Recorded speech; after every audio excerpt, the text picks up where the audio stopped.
Pharmacity is shifting and Metro Phase 2 route has been changed and regional ring road future ఏంటి అని realtors and investors confusion లో పడిపోయారు. ఒక్కసారి మనం ఈ పాయింట్స్ ని రివ్యూ చేస్తే మనకు ఫార్మాసిటీ వల్ల పొల్యూషన్ అని చెప్పి సిటీకి దూరంగా షిఫ్ట్ చేస్తున్నారు. దానికి బదులుగా 10,000 acres లో మెగా టౌన్షిప్ అయితే వస్తుంది. దీని వల్ల మనకి ఇన్ఫ్రాస్ట్రక్చర్ కూడా ఇంక్రీజ్ అవుతుంది. సో ఎవరైతే దగ్గరలో ఇన్వెస్ట్ చేశారో వాళ్ళకి మంచి వాల్యూ కూడా వచ్చే ఛాన్స్.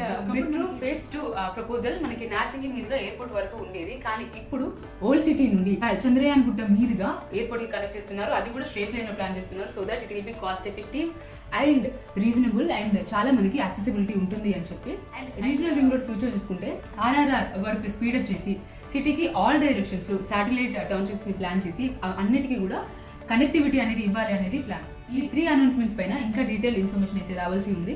మీరేమనుకుంటున్నారో కామెంట్స్ బాక్స్ లో మెన్షన్ చేయండి. అండ్ మరో హాట్ టాపిక్ తో మళ్ళీ మీ ముందుకు వస్తాను. Until then keep watching BBVR projects and I will see you in the next video.